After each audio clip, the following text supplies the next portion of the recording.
beban yang ada di belakang kita. Kita mau serahin semuanya sama Tuhan sore hari ini. Mari Bapak Ibu semua kita bersatu dalam doa.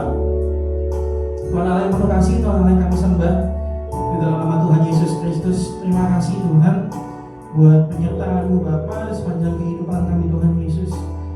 Di bulan 11 ini Tuhan, di minggu kedua ini kami masih rasakan Tuhan kesetiaan-Mu, penyertaan-Mu Tuhan, mukjizat-Mu, lawatan-Mu nyata buat setiap kami. Dan kami mengucap syukur Tuhan, dan kami bangga kami punya Allah yang hidup seperti ini. Tuhan, di sore hari ini Bapa, kami mau kembali hadir Bapa tempat ini. Kami bawa setiap hidup kami, bawa setiap rasa syukur kami, bahkan mau bawa setiap pergumulan kami Tuhan di kaki-Mu Tuhan Yesus. Tuhan, kami berkata Tuhan kami gak mampu berjalan di luar Engkau Tuhan Yesus. Mari Bapa, sore hari ini hadirlah Engkau tempat ini Tuhan.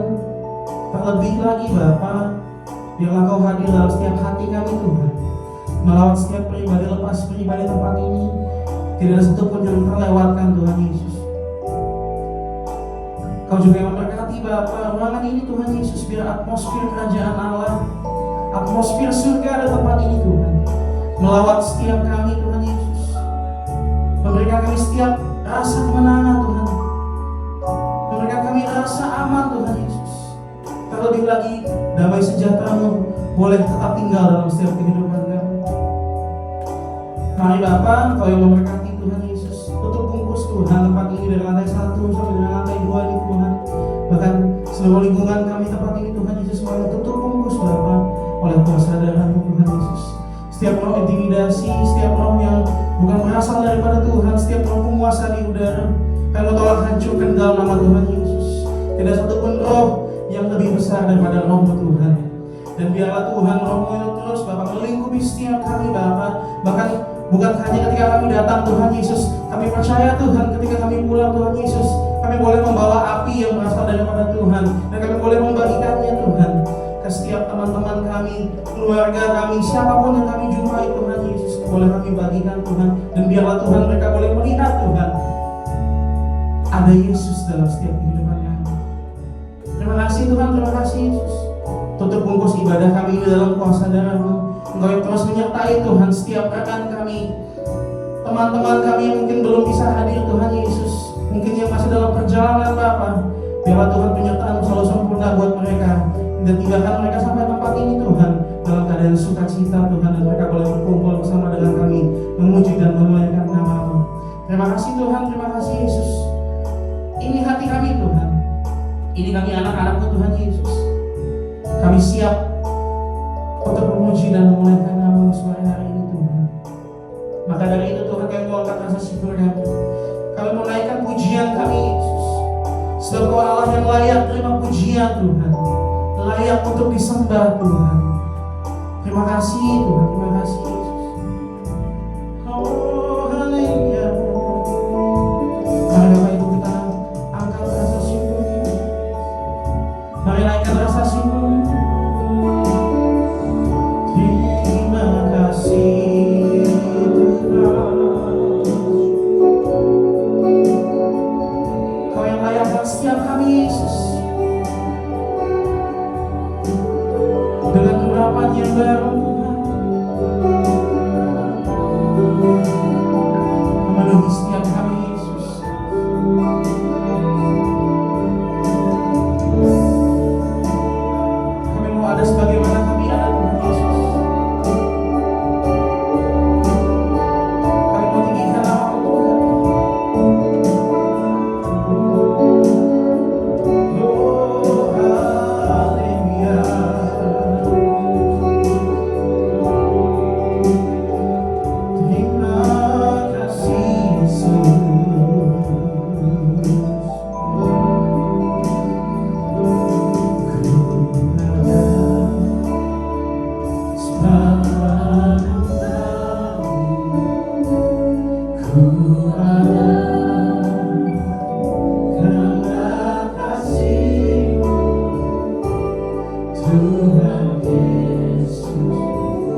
Kami mau tetap tinggal Tuhan dalam hadirat-Mu Yesus. Mari terus pakai kami Tuhan. Penuhi setiap kami Yesus. Lawat setiap kami Tuhan. Makasih Tuhan, makasih Yesus. Kami percaya Bapa, Engkau selalu ada buat setiap kami. Buat setiap rancangan-Mu Yesus adalah rancangan yang sempurna buat setiap kami. Rancangan yang damai sejahtera buat setiap kami. Terima kasih Bapak, terima kasih Yesus. Kini tiba saatnya Tuhan, kami mau lebih lagi memuji dan memuliakan nama-Mu Tuhan. Biarlah Kau tetap tinggal di dalam ibadah kami ini Tuhan Yesus. Terus memenuhi setiap kami Bapa dengan kuasa-Mu. Terima kasih Tuhan, terima kasih Yesus. Hanya dalam Tuhan Yesus kami siap untuk memuji dan memuliakan nama-Mu. Mari semuanya sama-sama kita katakan amin. Yes, kita tepuk tangan buat Allah kita dong. Sambil kasih tepuk tangan lagi.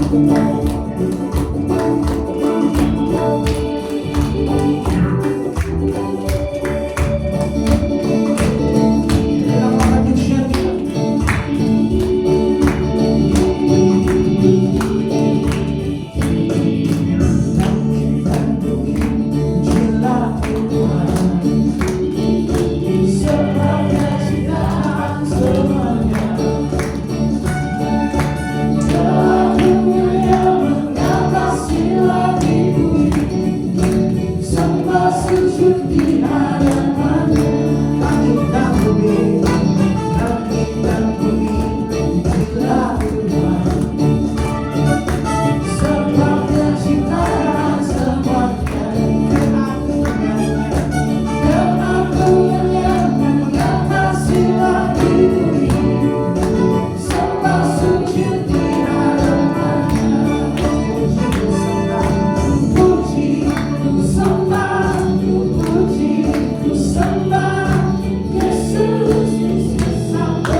ibaratnya kita akan masuk lebih dalam lagi dalam pemberitaan firman Tuhan, dan kita juga akan melakukan perjamuan kudus di minggu kedua ini. Tapi sebelumnya kita akan memberikan persembahan kita.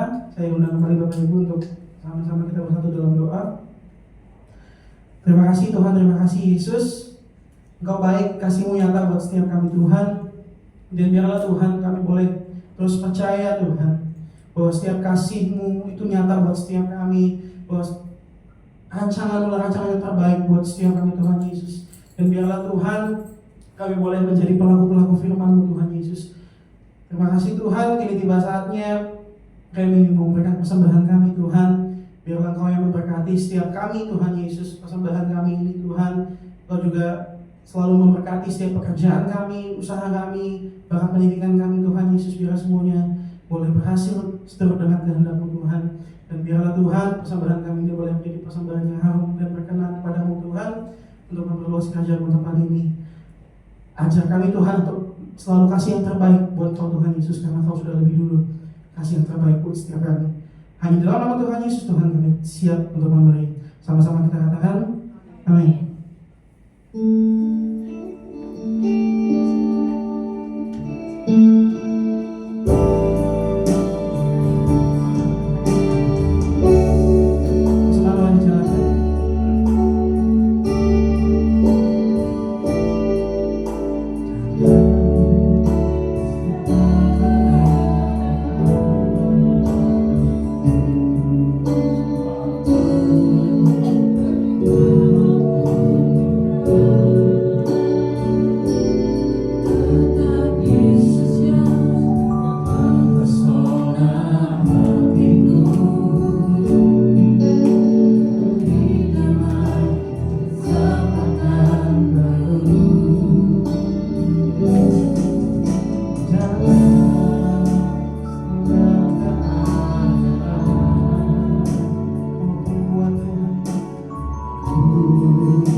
silakan angkat ibu. Harapanku takkan anak bisa persilakan. Karena kasih-Nya sekarang ku ada. Oh Yesusku, ku cinta Kau selalu. Karena kasih-Nya sekarang ku ada. Oh Yesusku, ku cinta Kau selalu. Karena kasih-Nya sekarang ku ada. Oh Yesusku, ku cinta Kau selamanya. Terima kasih. Kami hidup karena kasih. Kami ada karena anugerah-Mu yang tidak pernah habis dalam hidup kami. Sebab itu kami mengucap syukur buat apa yang sudah Tuhan lakukan dalam hidup kami. Kami berterima kasih untuk kebaikan-Mu. Kami berterima kasih untuk pertolongan-Mu. Dan kami juga berterima kasih untuk pemeliharaan-Mu yang sempurna dari waktu ke waktu. Terima kasih untuk hari ini Tuhan. Ini pujian dan penyembahan kami. Sekarang tiba saatnya kami rindu mendengarkan firman-Mu. Mari berbicara buat kami. Sampaikan pesan-pesan-Mu bagi kami. Terpujilah nama-Mu. Dalam nama Yesus kami siap terima firman Tuhan. Haleluya. Amin. Silakan duduk kembali. Puji Tuhan, Shalom. Ya, kita mengucap syukur kepada Tuhan karena Tuhan masih memberikan waktu, kesempatan untuk kita beribadah hari ini di tempat ini. Nah, Bapak Ibu, ada satu cerita di dalam Alkitab yang saya pikir kita sudah sering mendengarnya juga.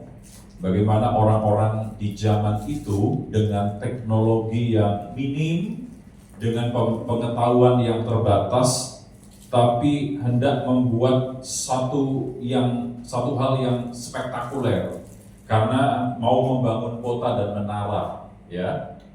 Nah, hari ini kita belajar dulu tentang Menara Babel.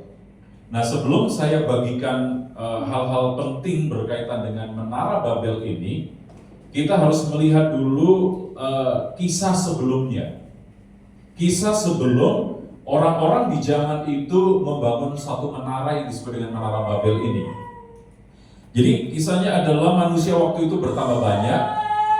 Lalu kemudian manusia yang banyak di muka bumi ini banyak juga yang melakukan kejahatan. Sehingga Tuhan menghukum bumi ini karena kejahatannya melalui air bah. Kecuali 8 orang yang diselamatkan, yaitu Nuh, istrinya, 3 anak, dan 3 mantunya. 8 orang itu saja yang diselamatkan.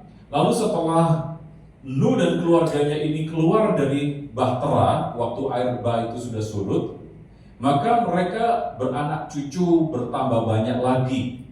Nah, kali ini sekumpulan orang-orang generasi berikutnya, setelah peristiwa air bah itu, mereka melakukan sebuah rundingan atau rapat atau persepakatan untuk mewujudkan apa yang mereka mimpikan, yaitu membangun kota dan menaranya. Nah, kita lihat, memang agak panjang beberapa ayat ini. Ya, Kejadian 11 dari ayat 1 sampai 3, adapun seluruh bumi satu bahasanya dan satu logatnya. Jadi pada waktu itu manusia yang ada di muka bumi setelah peristiwa air bah, ya tentu ini adalah keturunan-keturunan dari anak-anak Nuh, ya, Ham, Sem, dan Yafet itu. Lalu kemudian mereka bertambah banyak dan hanya satu bahasa serta logatnya. Lalu kemudian dikatakan, maka berangkatlah mereka ke sebelah timur dan menjumpai tanah datar di tanah Sinear. Lalu menetaplah mereka di sana. Mereka berkata seorang kepada yang lain. Mereka rapat ini, ya, meeting di situ. Apa yang mereka rapatkan di situ? Ya, marilah, mereka berkata seorang kepada yang lain, marilah kita membuat batu bata dan membakarnya baik-baik. Lalu bata itulah dipakai mereka sebagai batu dan ter gala-gala sebagai tanah liat. Lanjut. Ayat berikutnya. Ya, juga kata mereka, marilah kita dirikan bagi kita sebuah kota dengan sebuah menara yang puncaknya sampai ke langit, dan marilah kita cari nama supaya kita jangan terserak ke seluruh bumi. Lalu turunlah Tuhan untuk melihat kota dan menara yang didirikan oleh anak-anak manusia itu, dan Ia berfirman, mereka ini satu bangsa dengan satu bahasa untuk semuanya. Ini barulah permulaan usaha mereka. Mulai dari sekarang, apapun juga yang mereka rencanakan, tidak ada yang tidak dapat terlaksana. Kita lanjut ayat 7. Baiklah kita turun dan mengacau balokkan di sana bahasa mereka, sehingga mereka tidak mengerti lagi bahasa masing-masing. Demikianlah mereka diserahkan Tuhan dari situ ke seluruh bumi, dan mereka berhenti mendirikan kota itu. Itulah sebabnya sampai sekarang nama kota itu disebut Babel, karena disitulah dikacau balokkan Tuhan bahasa seluruh bumi, dan dari situlah mereka diserahkan Tuhan ke seluruh bumi. Nah, apa yang kita baca ini cerita orang-orang pada zaman itu dengan pemahaman yang terbatas, dengan teknologi yang belum berkembang seperti saat ini, dan dengan alat seadanya. Mereka punya ambisi yang besar, mereka punya mimpi yang besar. Ketika mereka mulai bersepakat untuk pindah ke tanah datar, tempat yang namanya Sinear. Lalu di Sinear itu mereka kumpul, mereka rapat untuk membahas apa yang mereka ingin wujudkan, yaitu membangun kota. Dan menaranya tinggi menjulang sampai ke langit, yang kemudian kita kenal dengan menara Babel dan kota Babel waktu itu. Nah, yang menarik adalah akhirnya pembangunan menara yang mereka impi-impikan sampai ke langit tinggi menjulangnya itu batal. Karena setelah itu Tuhan mengacau balaukan seluruh di antara mereka, sehingga mereka tidak saling mengerti bahasanya. Tadi kan kalau kita perhatikan, manusia satu bahasa dan logatnya sebelumnya. Lalu kemudian Tuhan melihat bahwa apa yang mereka lakukan ini sesuatu yang gak berkenan di hati Tuhan. Ya, niat untuk bersatunya bagus, niat untuk gotong royongnya itu bagus, niat untuk unity-nya itu keren, tapi tujuannya salah. Ya, nah hati-hati, orang kadang-kadang melakukan satu kerjasama atau melakukan sebuah upaya yang dilakukan bergandengan tangan, tapi untuk tujuan yang salah. Ini pun gak berkenan kepada Tuhan. Tuhan mau kalau kita membangun satu kebersamaan atau keunitian atau gotong royong atau apapun juga dengan tujuan yang berkenan kepada Tuhan. Nah, orang-orang pada zaman itu karena satu bahasa, satu logatnya, mereka melakukan sebuah persepakatan dalam keunitian untuk membangun kota dan menara yang tingginya sampai ke langit. Tapi motivasi di balik itu semua salah. Sehingga akhirnya Tuhan turun mengacau balaukan bahasa mereka, sehingga mereka tidak saling lagi mengerti satu dengan yang lain, dan membuat mereka terserak ke seluruh bumi, dan mangkrak itu proyeknya. Ya, pembangunannya tidak dilanjutkan. Nah, dari sini kita bisa belajar dari menara Babel ini. Yang pertama, ya, kalau kita lihat di ayat yang keempat, ya, kita lihat di ayat yang keempat tadi, apa yang mereka mimpikan? Membangun satu menara yang puncaknya, ya, sampai ke langit. Dikatakan tadi, tolong ayatnya tadi,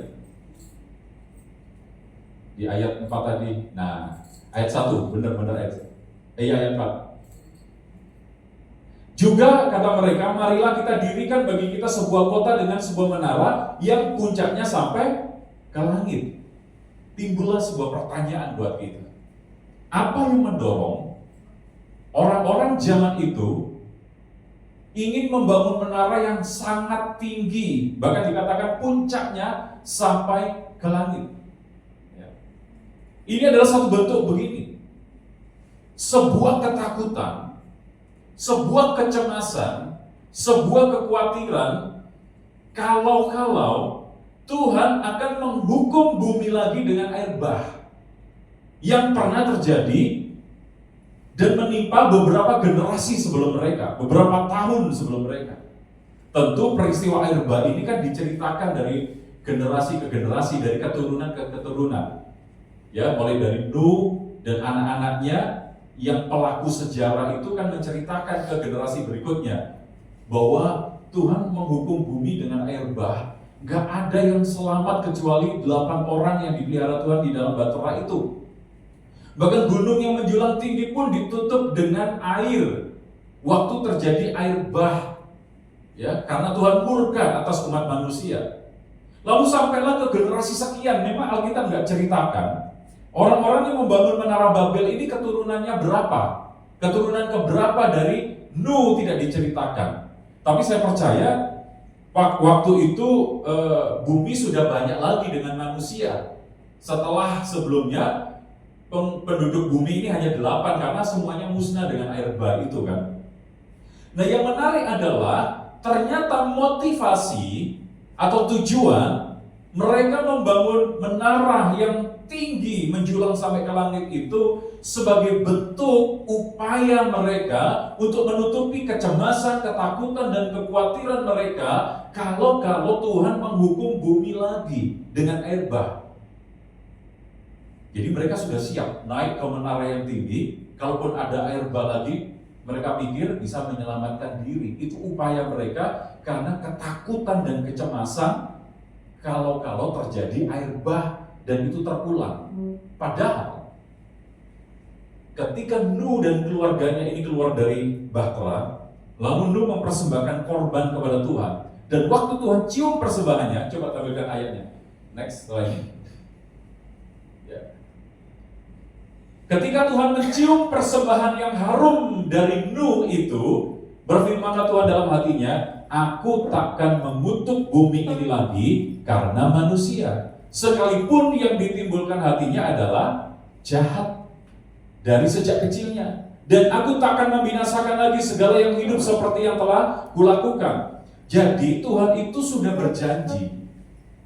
Dan saya percaya apa yang Tuhan janjikan kepada Nuh ini juga disampaikan ke generasi demi generasi, demi generasi, bahwa Tuhan gak akan menghukum bumi lagi seperti yang pernah Dia lakukan.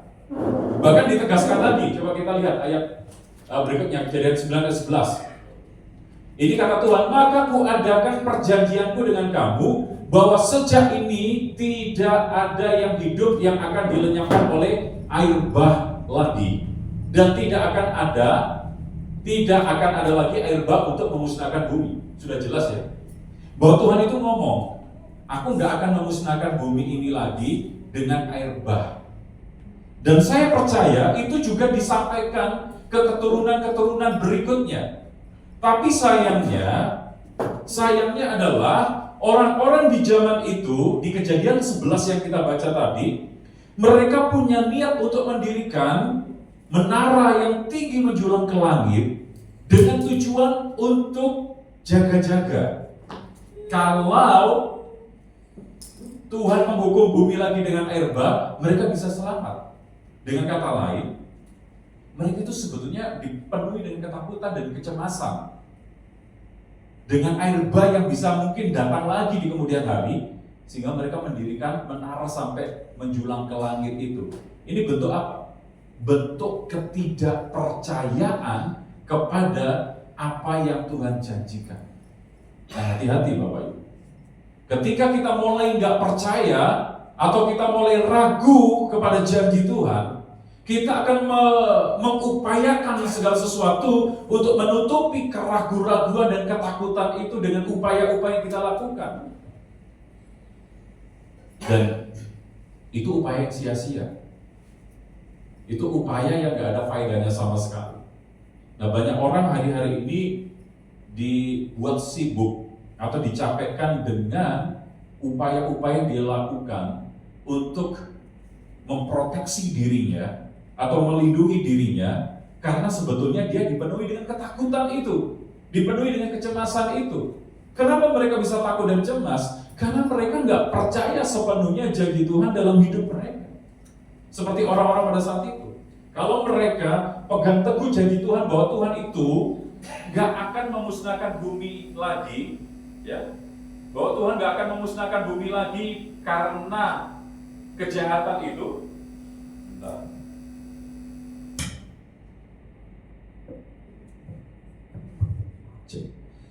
Ya, kalau saja mereka mengingat bahwa Tuhan gak akan pernah memusnahkan bumi itu lagi, maka mereka gak akan capek-capek mendirikan menara yang tingginya menjulang ke langit. Saya pakai ini. Jadi sekali lagi apa yang mereka lakukan ini adalah satu upaya manusia untuk menutupi ketakutan dan kekhawatirannya. Kalau kita tarik dalam kehidupan kita hari lepas hari, aplikasinya gini, penerapannya.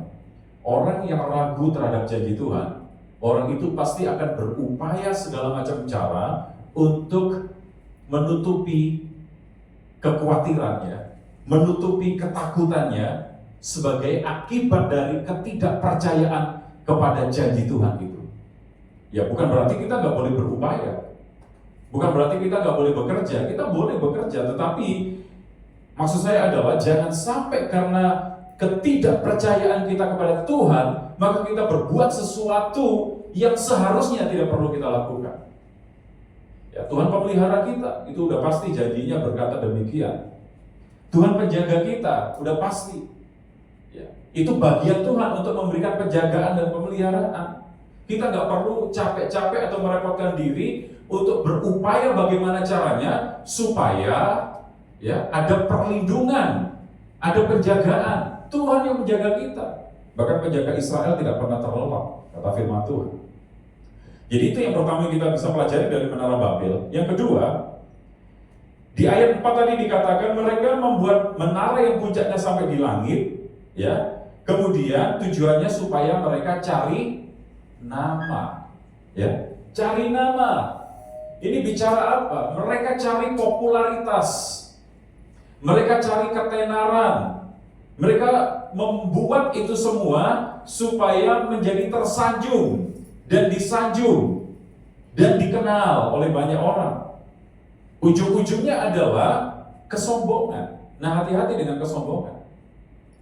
Kesombongan itu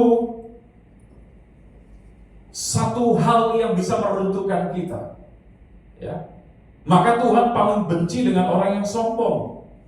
Kalau kita lihat di dalam Yakobus 4 ayat 6, Yakobus 4 ayat 6 dikatakan, tetapi kasih karunia yang dianugerahkannya kepada kita lebih besar daripada itu. Karena itu ia katakan, Allah menentang orang yang congkak. Orang yang sombong, orang yang congkak, orang yang tinggi hati ditentang. Tetapi mengasihani orang yang rendah hati. Saya ingat kisah Daud. Daud itu dari ya orang yang nggak terkenal, orang biasa. Lalu Tuhan bawa mengalami kemuliaan demi kemuliaan, kemenangan demi kemenangan, sampai pada posisi di mana Daud ini berada di istananya, memiliki semua hal dan keluarganya diberkati. Lalu kalau saudara baca di dalam Alkitab, ketika semuanya itu sudah dimiliki oleh Daud, dia ngomong gini dalam doanya, ya Tuhan, siapakah aku ini? Dan siapa kaum keluargaku, sehingga Engkau membawa aku sampai sedemikian ini. Itu adalah doa dan pengakuan Daud bahwa dia merasa gak berdaya, dia merasa gak punya apa-apa, dia gak sanggup melakukan apapun tanpa Tuhan. Seharusnya kita juga berkata seperti itu, bahwa kalau bukan karena Tuhan, maka kita gak mampu. Kalau bukan karena Tuhan, kita gak bisa. Yang membuat kita mencapai posisi seperti saat ini, mengalami semua hal yang kita nikmati sampai saat ini, itu karena Tuhan. Bukan karena kita, tapi karena Tuhan. Itu adalah orang yang memiliki sikap hati yang yang berkenan kepada Tuhan. Orang yang rendah hati akan berkata seperti itu, bahwa Tuhan yang memberkati kita, bahwa Tuhan yang mengadakan semuanya itu, dan tanpa Tuhan kita nggak berdaya, tanpa Tuhan kita nggak bisa apa-apa. Nah, orang-orang yang di Kejadian 11 ini membangun kota dan menara itu tujuannya untuk apa? Cari nama, untuk kesombongan mereka.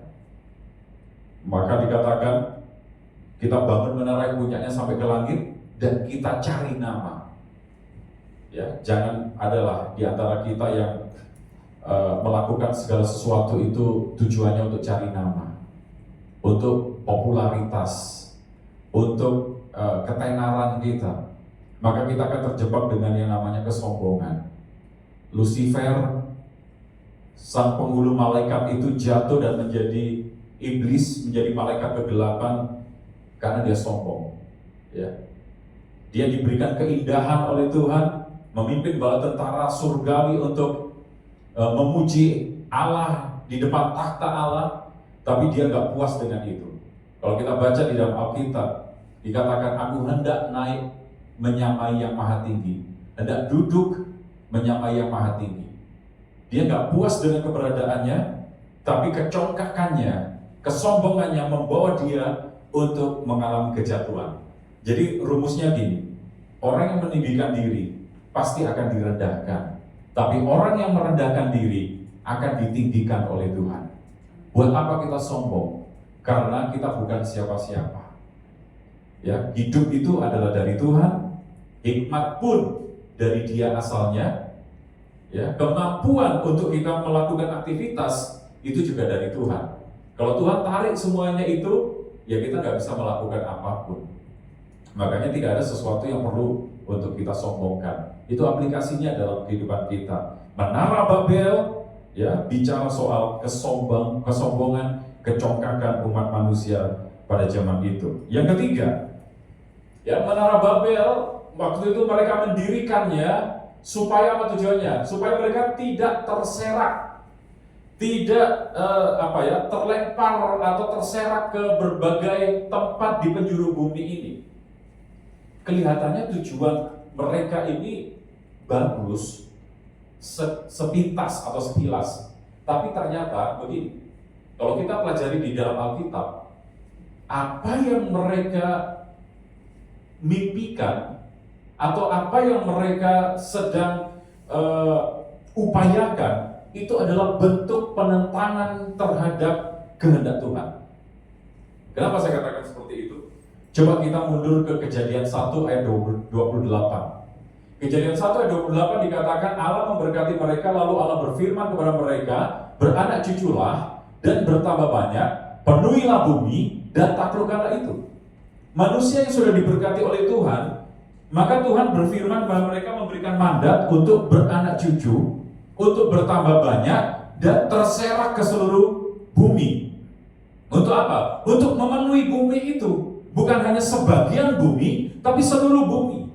Tetapi mereka terlanjur nyaman di tanah Sinear, di tanah datar itu, dan mereka ingin membangun kota yang indah dan menara yang tinggi supaya jangan terserak, supaya mereka tetap ada di tanah Sinear ini. Tentu jelas ini bukan kehendak Tuhan. Karena kehendak Tuhan adalah mereka beranak cucu, bertambah-tambah banyak, dan memenuhi bumi, serta dikatakan menaklukkan, ya, penuhilah bumi dan taklukkanlah itu, mulai berkuasa atas ikan-ikan di laut dan burung-burung di udara dan atas segala binatang yang merayap di bumi. Jadi kalau kita belajar tentang menara Babel, kelihatannya tujuannya mereka itu indah, supaya mereka tidak terserak ke seluruh bumi, padahal sebetulnya itu adalah menentang kehendak Tuhan. Karena justru dari semula Allah menghendaki agar manusia yang mulai bertambah banyak, beranak pinak, beranak cucu tadi itu menaklukkan bumi, menguasai bumi, berada bukan di satu tempat saja, tapi berada di banyak tempat di bumi ini dan menguasai seluruh bumi. Maka aplikasinya, penerapannya dalam kehidupan kita adalah jangan kita menjadi orang-orang yang tidak paham kehendak Tuhan. Tapi belajarlah untuk mengerti kehendak Tuhan atas kehidupan kita. Karena setiap penentangan terhadap kehendak Tuhan itu membuahkan sesuatu yang tidak baik, bahkan hukuman. Saya berikan contoh, masih banyak hal di dalam Alkitab. Syarat atau tiket masuk surga adalah memang kita percaya Yesus, terima Dia sebagai Tuhan dan Juru Selamat. Tapi setelah itu adalah melakukan kehendak Bapa. Kalau tidak, kenapa di dalam Matius 7:21 dikatakan, bukan setiap orang yang berseru kepada Tuhan, Tuhan, Tuhan yang akan masuk ke dalam kerajaan surga. Ada orang berkata gini, aku sudah bernubuat demi namamu, mengusir setan demi namamu, mengadakan mujizat demi namamu. Tapi Tuhan terus berterang gini, aku tidak mengenal engkau. Nyalah engkau sekalian pembuat kejahatan. Jadi kuncinya di situ adalah, kalau kita mau masuk surga, kita harus melakukan kehendak Bapa. Kita bisa melakukan kehendak Tuhan, kehendak Bapa, kalau kita hidup dekat dengan Dia, sehingga kita bisa menangkap dan membedakan serta memahami mana kehendak Tuhan, dan kita tidak menentang kehendak Tuhan, tapi menggenapi seluruh kehendak Tuhan. Mencontoh Yesus sendiri. Yesus berkata, makananku ialah melakukan kehendak Bapa, melakukan kehendak Dia yang mengutus aku. Artinya kesukaan Yesus, kerinduan Yesus, hasrat Dia senantiasa melakukan kehendak Bapa yang mengutus. Biar kita juga yang ada di tempat ini menjadi orang-orang yang melakukan kehendak Bapa, bukan sebaliknya menentang kehendak Tuhan. Kita bisa saja menentang kehendak Tuhan karena kita nggak tahu kehendak Tuhan itu seperti apa. Dan kita akan bisa memahami kehendak Tuhan kalau kita dekat dengan Dia dan mengalami metanoia, pembaharuan pikiran. Bukankah Alkitab berkata, janganlah kamu menjadi serupa dengan dunia ini, tetapi berubahlah oleh pembaharuan budimu, mengalami pembaharuan pikiran, supaya kamu bisa membedakan mana kehendak Allah, mana yang berkenan kepada Tuhan. Kalau kita nggak tahu kehendak Tuhan, kita pikir apa yang kita ambil, keputusan yang kita ambil itu tepat, padahal itu berlawanan dengan kehendak Tuhan. Seperti orang-orang di Kejadian 11 itu. Mereka memutuskan kita tetap ada di sinear ini supaya kita jangan terserak, ya. Supaya kita jangan terserak. Tapi kalau kita lihat di poin 3, di poin 3 tadi, ternyata apa yang mereka lakukan ini sebagai bentuk penentangan terhadap kehendak Tuhan, karena mereka mungkin nggak ngerti bahwa Tuhan menghendaki agar manusia yang Dia ciptakan beranak cucu, bertambah banyak, memenuhi bumi dan menaklukkan bumi, bukan berada di satu tempat ngumpul di situ, di tanah sinear itu aja. Sedangkan di bagian belahan bumi yang lain kosong. Ya, coba kalau waktu itu, saya membayangkan waktu baca ayat ini, kalau waktu itu kejadian dan Tuhan menghendaki, atau bukan menghendaki, tepatnya Tuhan merestui atau mengizinkan mereka berada di tanah sinear dan tidak terserak, dan Tuhan tidak mengacau balaukan bahasa mereka, maka Indonesia gak ada penduduknya, ya. Malang gak ada. Orang hanya ada di tanah sinear dan sekitarnya itu aja. Tapi karena Tuhan mulai kacau balaukan bahasa yang ada di muka bumi ini, logatnya sudah gak sama lagi, mereka mulai terserak dan mulai menduduki tempat-tempat yang ada di belahan bumi ini, karena itu memang kehendaknya Tuhan. Jadi apa yang mereka lakukan dengan membangun menara itu, ya, sebetulnya sedang menentang kehendak Tuhan. Yang terakhir, yang keempat, ya, Menara Babel mereka dirikan sebagai pusat dari kota Babel yang mereka bentuk itu. Ya, artinya apa? Mereka sedang membangun pusat peradaban yang baru. Mereka sedang membangun satu pusat penyembahan yang baru, yang menggeser Tuhan atau menggeser posisi Tuhan. Kalau kita perhatikan dalam ilmu paganisme atau kelompok-kelompok aliran pengikut pagan, itu disimbolkan dengan tugu-tugu atau disimbolkan dengan bangunan-bangunan yang identik dengan Menara Babel itu. Karena Menara Babel itu sendiri sebetulnya berbicara soal pusat penyembahan yang baru yang dilakukan oleh umat manusia yang menggeser posisinya Tuhan. Jadi dengan kalimat sederhana begini, dengan kata sederhana, mereka tidak lagi butuh Tuhan untuk mereka sembah. Sekarang mereka punya tempat penyembahan sendiri, pusat penyembahan sendiri, bukan lagi tertuju kepada Tuhan. Makanya gak heran kenapa Tuhan turun mengacau balaukan mereka, dan pembangunan Babel ini, menara Babel ini gak berlanjut, ya, gak selesai atau mangkrak, karena itu memang bukan kemauannya Tuhan. Tuhan gak mau kita menduakan Dia. Itu kalau kita tarik penerapannya dalam hidup kita. Tuhan mau hanya Dia menjadi satu-satunya pusat penyembahan kita. Dan Tuhan menjadi satu-satunya pusat, ya, di dalam kehidupan kita, bukan yang lain. Nah, sedangkan orang-orang pada zaman itu mencoba untuk menggeser Tuhan dan membuat pusat penyembahan yang baru. Jadi, kalau kita perhatikan dari apa yang kita pelajari ini, di slide terakhir, menara Babel itu lambang yang pertama, keraguan terhadap janji Tuhan. Mereka membangun menara yang tinggi menjulang ke langit, itu sebagai bentuk upaya mereka karena ketakutan dan kecemasan kalau nanti ada air bah lagi. Padahal jelas Tuhan sudah berjanji tidak akan hukum bumi ini lagi dengan air bah, sekalipun kecenderungan manusia itu jahat sejak dari kecilnya. Tapi mereka ragu terhadap janji Tuhan itu, sehingga keraguan-raguan terhadap janji Tuhan akan mengakibatkan mereka melakukan segala sesuatu atau bertindak dengan cara yang salah. Menara Babel yang pertama, lambang keraguan terhadap janji Tuhan. Yang kedua, menara Babel, lambang kecongkakan, kesombongan manusia. Ketika mereka berkata, kita dirikan menara yang tinggi menjulang, kita cari nama, cari popularitas, supaya terkenal, ya, supaya dikenal oleh banyak orang. Ini bicara soal kesombongan, dan Tuhan sangat menentang orang yang sombong. Orang yang tinggi hati direndahkan, tapi orang yang rendah hati ditinggikan oleh Tuhan. Dan yang ketiga, menara Babel ini lambang penentangan terhadap kehendak Allah. Jangan sampai kita menentang kehendaknya Tuhan. Makanya hari ini kita belajar pahami apa kehendak Tuhan. Caranya, ya semakin erat dekat sama Tuhan dan mengalami perubahan pikiran atau metanoia itu, supaya kita bisa tahu mana kehendak Tuhan. Ada firman Tuhan berkata gini, ada jalan yang disangka oleh orang itu lurus tapi ujungnya menuju kepada kebinasaan. Manusia menganggap bahwa perjalanannya sudah benar atau langkahnya sudah benar.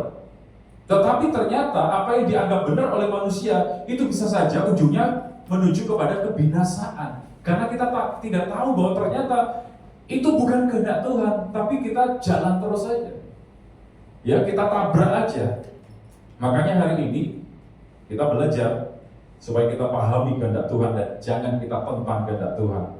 Lalu yang keempat, menara Babel itu lambang dari berhala baru yang menggeser Tuhan sebagai pusat penyembahan kita. Tapi hari ini kita mau belajar apapun yang terjadi. Tadi lagu yang Mika nyanyikan dari sekali Yesus selamanya Yesus, ya. Karena hanya Tuhan Yesus yang menjadi sumber segala sesuatu dalam hidup kita dan menjadi pusat penyembahan di dalam kehidupan kita. Nah, saya berdoa supaya melalui pelajaran menara Babel ini membuat kita menjadi orang-orang yang percaya penuh kepada janji Tuhan, rendah hati, mengerti kehendak Tuhan, dan tetap menjadikan Yesus sebagai pusat penyembahan kita. Jangan seperti orang-orang di zaman Kejadian 11 itu, mereka ragu terhadap janji Tuhan, mereka sombong, mereka menentang kehendak Allah dengan berkata, kita ada di sini aja, di tanah Sinear ini, supaya kita jangan terserak ke seluruh bumi. Padahal Tuhan menghendaki justru agar mereka memenuhi bumi dan menaklukkan bumi itu. Pembangunan kota dan menara Babel itu menjadi pusat peradaban yang baru, sekaligus menjadi pusat penyembahan yang baru bagi mereka. Artinya, posisi Tuhan digeser oleh mereka dengan kota dan menara Babel yang mereka banggakan itu, yang kiblatnya bukan lagi kepada Tuhan, kepada dewa-dewa, kepada berhala-berhala itu. Sekali lagi, biar hari ini kita mau belajar bahwa apapun yang terjadi, biar kita tetap menjadikan Yesus sebagai pusat penyembahan kita. Mari kita bagi berdiri, kita datang kepada Tuhan.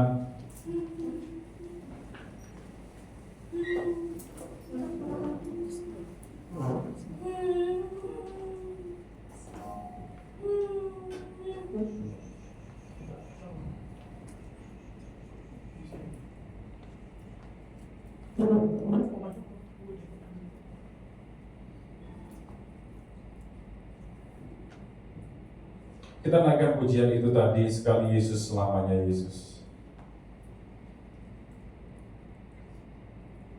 Refnya. Terima kasih Tuhan. Sambil kita persiapkan diri kita untuk masuk dalam perjamuan kudus.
Ampuni kami, layakkan kami di hadapan-Mu. Ampuni kalau ada kesombongan dalam hidup kami. Ampuni kalau masih ada keraguan terhadap janji Tuhan. Ampuni kalau kami nggak mengerti kehendak Tuhan sehingga kami menentang kehendak Tuhan itu. Ampuni kalau ada berhala-berhala lain yang menggeser Engkau sebagai satu-satunya pusat penyembahan kami. Ampuni kami Tuhan. Biar melalui perjamuan kudus ini hubungan kami dengan Tuhan dipulihkan. Berkati dan kuduskan roti dan anggur ini. Berkati kuduskan kami semua. Kami terima perjamuan kudus ini dengan sikap hati yang benar. Dalam nama Yesus, mari kita angkat roti di tangan kanan kita. Terima kasih Tuhan. Sebab apa yang telah kuteruskan kepadamu telah kuterima dari Tuhan, yaitu bahwa Tuhan Yesus pada malam waktu ia diserahkan mengambil roti, dan sesudah itu ia mengucap syukur atasnya, ia memecah-mecahkannya dan berkata, inilah tubuhku yang diserahkan bagi kamu. Perbuatlah ini menjadi peringatan akan aku. Bukankah roti yang atasnya kita pecah-pecahkan adalah persekutuan dengan tubuh Kristus? Katakan amin. Mari kita makan dengan iman dalam nama Yesus.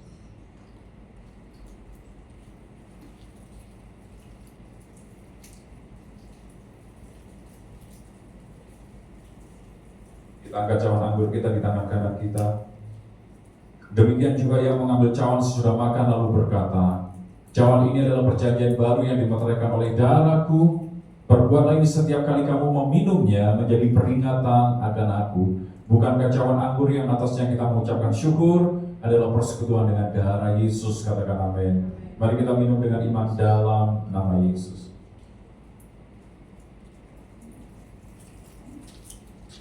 Terima kasih Tuhan, kami bersyukur, kami berterima kasih, sebab Engkau baik, Engkau baik Tuhan. Sebab itu untuk selamanya kami mau sembah Tuhan, dan tidak ada yang lain yang kami ingini, hanya Kau Yesus, hanya Kau satu Tuhan, Yesus, Yesus.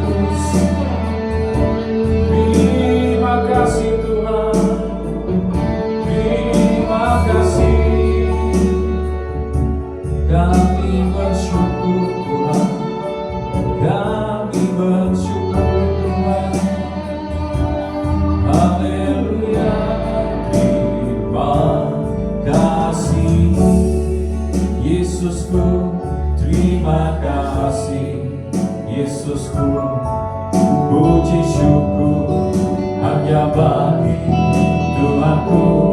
Terima kasih Yesusku, terima kasih.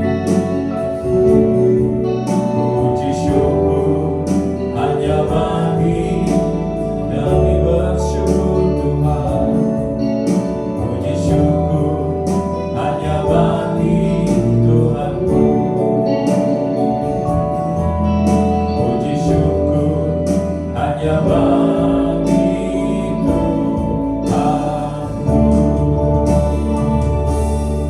Kami bersyukur dan berterima kasih untuk hari ini, sebab Tuhan ingatkan kami melalui peristiwa orang-orang yang dicatat di dalam Kejadian 11. Mereka membangun kota dan menara Babel sebagai bentuk upaya mereka karena ketakutan dan kecemasan mereka, kekhawatiran mereka, karena mereka meragukan janji Tuhan, dan sebagai bentuk kesombongan mereka untuk cari nama dan menggeser posisi Tuhan sebagai satu-satunya pusat penyembahan mereka, serta menentang kehendak Tuhan karena mereka tidak mau terserak ke seluruh bumi.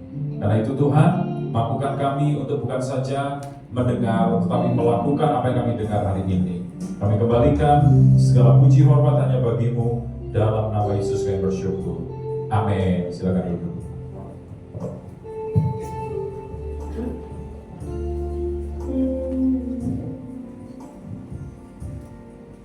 Baik, shalom. Puji nama Tuhan. Hari ini kita diberikan satu pengajaran baru tentang menara Babel. Ya, ingat kita nggak boleh sombong. Ya, orang sombong itu tidak disukai oleh Tuhan. Mari yang kita terus belajar untuk rendah hati. Minggu depan kita akan beribadah seperti biasanya. Nah, tanggal 19 November 2024 tepat House of Mentoring Malang berusia 1 tahun. Ya, tapi tanggal itu bertepatan hari Selasa pada gitu ya, 19 November. Ya, kita berdoa tempat ini, wadah ini terus diberkati Tuhan, menjadi wadah untuk pembelajaran, komunitas, pertumbuhan rohani bagi kita semua. Nah, kita tidak akan rayakan secara khusus, kita nanti akan menyatukannya pada bulan Desember. Ya, sekalian dengan perayaan Natal, karena pasti banyak yang pulang kampung. Ya, kita juga akan pulang kampung, kampungnya di Jakarta. Orang pulang kampung ke Jawa, ini pulang kampung kita ke Jakarta, hebat banget ya. Jadi kita tanggal 25 harus ada di Jakarta. Jadi ya doakan supaya kita dapat hari dan tanggal yang bagus buat kita semua, supaya kita bisa bersama-sama menikmati 1 tahun berkat Tuhan atas House of Mentoring Malang. Sekalian kita mengucap syukur untuk Natal dan nanti tahun baru 2025. Itu aja. Mari saudara kita berdiri, kita akan berdoa bersama oleh Pak Heri. Setelah itu kita akan tutup dalam doa syafaat.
syukur atas segala kebaikan dan kemurahan-Mu ya Tuhan. Bapa, Kau pimpin kami Tuhan Yesus sepanjang hari-hari yang kami lalui Tuhan Yesus. Kau beri kekuatan, Kau beri penghiburan Tuhan, terlebih Kau memberkati kami ya Tuhan.